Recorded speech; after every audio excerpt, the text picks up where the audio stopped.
Hello everyone. इस lecture में आज हम फंक्शंस ऑफ इकोसिस्टम अर्थात पारिस्थितिक तंत्र के कार्य या फिर कार्यशीलता के बारे में बात करेंगे। Main functions of any ecosystem are ecological productivity अर्थात पारिस्थितिक तंत्र की उत्पादकता को बनाए रखना, फ्लो ऑफ एनर्जी पारिस्थितिक तंत्र में ऊर्जा का प्रवाह, distribution and circulation of matter पारिस्थितिक तंत्र में पदार्थ का चक्रण, and last is ecological succession जिसे कि हिंदी में पारिस्थितिक अनुक्रमण कहा जाता है। सबसे पहले बात करेंगे ecological productivity which refers to the rate of biomass production that is the amount of energy accumulated in an ecosystem in a unit time interval. अर्थात किसी पारिस्थितिक तंत्र की उत्पादकता का तात्पर्य उस पारिस्थितिक तंत्र में किसी निश्चित समय अवधि के दौरान उत्पादित होने वाले जैव भार की मात्रा से है, या फिर हम कह सकते हैं कि किसी भी पारिस्थितिक तंत्र में किसी निश्चित समय अवधि के दौरान जितनी भी जैव भार की मात्रा का उत्पादन होगा वह उस पारिस्थितिक तंत्र की उत्पादकता कहलाएगी। और यहाँ पर जैव भार की मात्रा का जो मतलब है वो है कि किसी भी इकोसिस्टम में किसी निश्चित समय अवधि के दौरान जितने भी पेड़ पौधे या जीव जंतु पैदा होंगे या फिर विकसित होंगे उनके भार की मात्रा कितनी होगी। जैसे कि किसी भी इकोसिस्टम में पाए जाने वाले पेड़ पौधे प्रकाश संश्लेषण की क्रिया के द्वारा अपना भोजन बनाते हैं, जिसमें कि वो सोलर एनर्जी को केमिकल एनर्जी में कन्वर्ट करके उसे ऑर्गेनिक फॉर्म में अपने में स्टोर कर लेते हैं और बाद में इस स्टोर की हुई ऊर्जा को इस्तेमाल करके वो ग्रो करते हैं, या फिर हम कह सकते हैं कि एक पौधा इस एनर्जी को यूज़ करके पेड़ बनता है।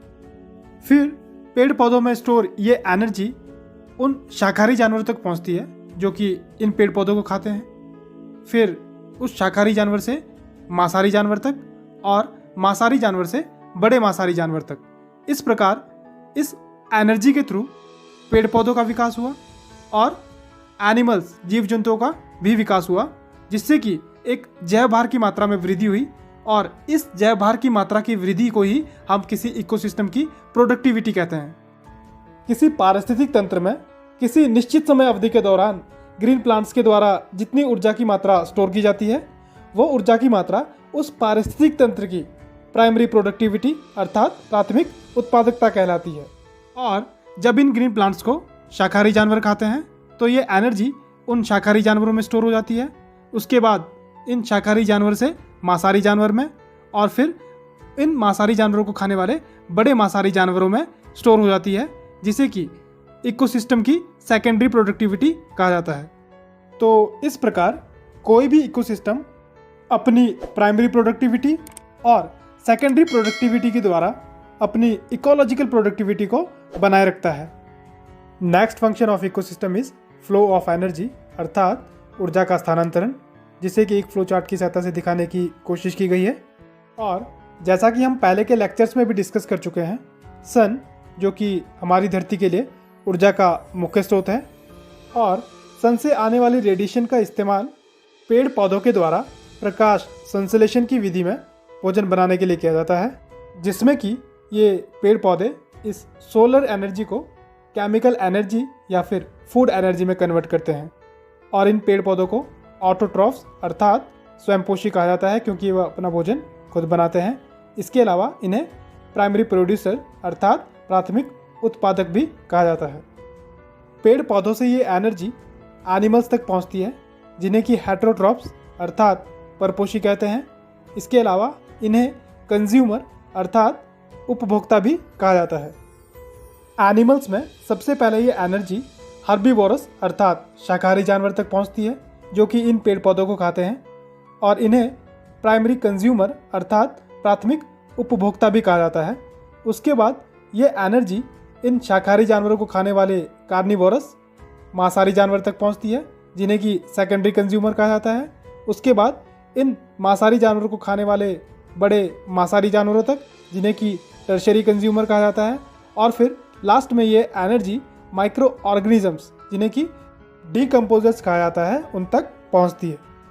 इकोसिस्टम में फूड और एनर्जी ट्रांसफ़र एक लेवल से दूसरे लेवल तक होता है, जैसे कि वेजिटेशन से हर्बीवोरस एनिमल्स तक, हर्बीवोरस एनिमल से कार्निवोरस एनिमल्स तक और कार्निवोरस एनिमल से लार्ज कार्निवोरस एनिमल्स तक।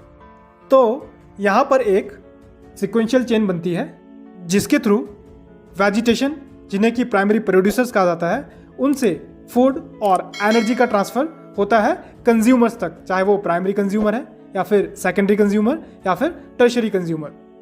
और इन सिक्वेंशियल चेन्स या फिर इंटरकनेक्टेड चेन्स को हम फूड चेन और फूड वेब कहते हैं, जिनके थ्रू एक लिविंग ऑर्गेनिज्म से दूसरे लिविंग ऑर्गेनिजम्स तक फूड और एनर्जी का ट्रांसफ़र होता है।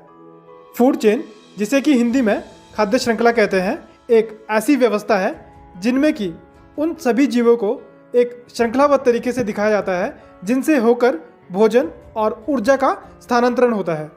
जैसे कि पेड़ पौधों से भोजन और ऊर्जा का स्थानांतरण शाकाहारी जानवरों तक, शाकाहारी जानवरों से मांसाहारी जानवरों तक और इन मांसाहारी जानवरों से बड़े मांसाहारी जानवरों तक। तो इस प्रकार विभिन्न स्तरों पर ऊर्जा और भोजन का जो स्थानांतरण है वो एक श्रृंखलाबद्ध तरीके से एक वर्ग के जीव से दूसरे वर्ग के जीवों तक होता है, जिसे कि खाद्य श्रृंखला कहते हैं। यहाँ पर फूड चेन को डायग्राम की सहायता से दिखाने की कोशिश की गई है। आप देख सकते हैं 3 लिंक्ड फूड चेन, जो कि एक छोटी फूड चेन है जिसमें कॉर्न को रैट ने खाया और उस रैट को ओल ने खा लिया। और नेक्स्ट है 4 लिंक्ड फूड चेन, जो कि इससे थोड़ी बड़ी फूड चेन है, जिसमें कि कैरेट को रैबिट ने खाया, रैबिट को फॉक्स ने और फिर फॉक्स को लॉयन ने। नेक्स्ट 5 लिंक्ड फूड चेन, जिसमें कि ग्रास को ग्रास हॉपर ने खाया, इस ग्रास हॉपर को फ्रॉग ने खाया और इस फ्रॉग को पाइथन ने और फिर इस पाइथन को ईगल ने। तो यहाँ पर एक सिक्वेंशियल फॉर्म में फूड और एनर्जी का ट्रांसफर हो रहा है। जैसे कि इस 3 लिंक्ड फूड चेन में कॉर्न एक वेजिटेशन है, इस वेजिटेशन को रैट, जो कि एक हर्बीवोरस शाकाहारी जानवर है, उसने खाया और इस रैट को ओल, जो कि एक मांसाहारी जानवर है, उसने खाया। तो इस प्रकार ये फूड और एनर्जी कॉर्न से रैट तक पहुंची, रैट से ओल तक। आप नेक्स्ट में देखिए, कैरेट एक वेजिटेशन है, इस वेजिटेशन को शाकाहारी जानवर, जो कि एक रैबिट है, खरगोश, उसने खाया और इस शाकाहारी जानवर को मांसाहारी जानवर फॉक्स ने खाया और फिर इस मांसाहारी जानवर को बड़े मांसाहारी जानवर लॉयन ने खाया। तो यहाँ पे भी एक सिक्वेंशियल फूड चेन बनी है।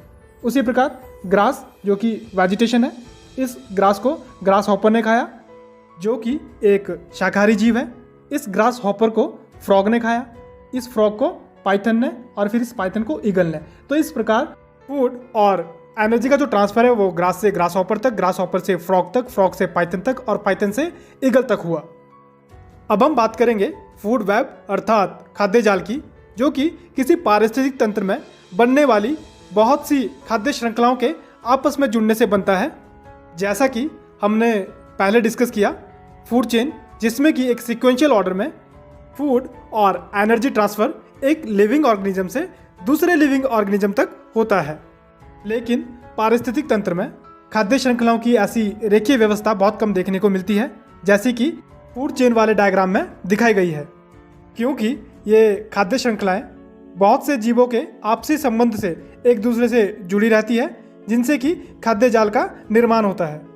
यहाँ पर फूड वेब को एक डायग्राम की सहायता से दिखाया गया है, जिसमें कि आप आसानी से देख सकते हैं कि ये खाद्य जाल किसी पारिस्थितिक तंत्र में पाई जाने वाली बहुत सी खाद्य श्रृंखलाओं के आपस में जुड़ने से बना है।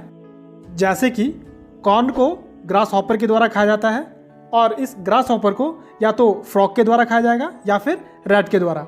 और आप यहाँ पर देख सकते हैं कि इस फ्रॉग को या तो ईगल के द्वारा खाया जा सकता है या फिर पाइथन के द्वारा खाया जा सकता है, और यहाँ पर रैट को भी ईगल भी खा सकता है और पाइथन भी। और इसी प्रकार ये फ्रॉग ग्रास हॉपर को भी खा सकता है, बटरफ्लाई को भी खा सकता है, फ्रूट फ्लाई को भी खा सकता है और ड्रैगन फ्लाई को भी खा सकता है। तो यहाँ पर बहुत सी खाद्य श्रृंखलाएं जीवों के माध्यम से आपस में जुड़ी है, जिनसे कि खाद्य जाल का निर्माण होता है। तो इस प्रकार किसी इकोसिस्टम में फूड चेन और फूड वेब के द्वारा फूड और एनर्जी का ट्रांसफ़र एक ट्रॉफिक लेवल अर्थात पोषण स्तर से दूसरे ट्रॉफिक लेवल तक होता है, जैसा कि इस फ्लो चार्ट में दिखाया गया है। वेजिटेशन, जो कि अपना भोजन खुद बनाते हैं, इसलिए इन्हें प्राइमरी प्रोड्यूसर भी कहा जाता है, ट्रॉफिक लेवल 1 में आते हैं। इसके बाद इन वेजिटेशन को खाने वाले हर्बीवोरस शाकाहारी जानवर, जो कि ट्रॉफिक लेवल 2 में आते हैं। इन शाकाहारी जानवरों को खाने वाले मांसाहारी जानवर ट्रॉफिक लेवल 3 में, और इन मांसाहारी जानवरों को खाने वाले बड़े मांसाहारी जानवर ट्रॉफिक लेवल 4 में और डिकम्पोजर्स ट्रॉफिक लेवल 5 में आते हैं। यहाँ पर फूड चेन और फूड वेब को एक साथ दिखाया गया है। आप देख सकते हैं फूड चेन जिसमें कि एनर्जी का जो ट्रांसफ़र है वो एक ही डायरेक्शन में हो रहा है। सबसे पहले प्लांट्स जिन्हें कि प्राइमरी प्रोड्यूसर कहा जाता है और ये ट्रॉपिक लेवल 1 में आते हैं। इसके बाद हार्बीवोरस शाकाहारी जानवर जो कि इन प्लांट्स को खाते हैं, प्राइमरी कंज्यूमर कहते हैं इन्हें, और ये ट्रॉफिक लेवल 2 में आते हैं। उसके बाद कॉर्निवोरस इन शाकाहारी जानवरों को खाने वाले मांसाहारी जानवर जिन्हें कि सेकेंडरी कंज्यूमर, और ये 3rd ट्रॉफिक लेवल में आते हैं। इसके बाद लार्ज कार्निवोरस जो कि टर्शरी कंज्यूमर है और 4th ट्रॉफिक लेवल में आएंगे। और इसके बाद इनसे भी बड़े लार्ज कार्निवोरस जो कि इन कार्निवोरस को खाएंगे वो ट्रॉफिक लेवल 5th में आएंगे। और अगर बात की जाए फूड वेब की तो आप देख सकते हैं ये फूड वेब बहुत सी फूड चेन्स के आपस में कनेक्शन के कारण बनी है, जिसमें कि फूड और एनर्जी का ट्रांसफ़र ऑल पॉसिबल डायरेक्शंस में हो रहा है। अभी तक हमने डिस्कस किया कि किसी इकोसिस्टम में फूड और एनर्जी का ट्रांसफ़र एक ट्रॉफिक लेवल से दूसरे ट्रॉफिक लेवल तक होता है, या फिर हम कह सकते हैं कि वेजिटेशन से जो एनर्जी है वो हार्बीवोरस एनिमल्स तक पहुंचती है, इन हार्बीवोरस एनिमल से कार्निवोरस एनिमल्स तक, और इन कार्निवोरस एनिमल से लार्ज कार्निवोरस एनिमल्स तक। लेकिन इस बात को समझना जरूरी है कि पहले ट्रॉफिक लेवल में जितनी ऊर्जा की मात्रा होती है वो पूरी की पूरी मात्रा अगले ट्रॉफिक लेवल में ट्रांसफ़र नहीं होती है, क्योंकि उस ऊर्जा की मात्रा का बहुत सा भाग पहले वाले ट्रॉफिक लेवल में रेस्पिरेशन, ग्रोथ और रिप्रोडक्शन जैसी प्रक्रियाओं में कंज्यूम कर लिया जाता है, और अगले ट्रॉफिक लेवल में उस ऊर्जा की मात्रा का लगभग 10% भाग ही पहुंचता है। जैसा कि इस डायग्राम में दिखाया गया है कि जैसे जैसे एनर्जी ट्रांसफ़र वेजिटेशन से हार्बीवोरस एनिमल्स तक, हार्बीवोरस एनिमल्स से कार्निवोरस एनिमल्स तक, और कार्निवोरस एनिमल्स से लार्ज कार्निवोरस एनिमल्स तक हो रहा है, तो हर एक लेवल में जो एनर्जी का अमाउंट है वो कम होता जा रहा है। यहाँ पे आप देख सकते हैं वेजिटेशन जिनके पास 100% एनर्जी थी, जब ये एनर्जी हार्बीवोरस एनिमल्स तक पहुँचती है तो इस एनर्जी का सिर्फ 10% भाग ही आगे पहुँचता है, और इसके बाद जब carnivorous animals in herbivores animals को खाते हैं तो इस 10% भाग का भी 10% भाग ही आगे पहुँचता है, जो कि 1% बन जाता है। और जब इन कार्निवोरस एनिमल्स को बड़े मांसाहारी जानवरों द्वारा खाया जाता है तो इस एनर्जी का भी 10% भाग ही आगे पहुंचता है, और इस प्रकार हर एक लेवल पे जैसे जैसे एनर्जी का ट्रांसफ़र होता है एनर्जी का अमाउंट कम होता जाता है, और इसे हम एनर्जी पिरामिड कहते हैं।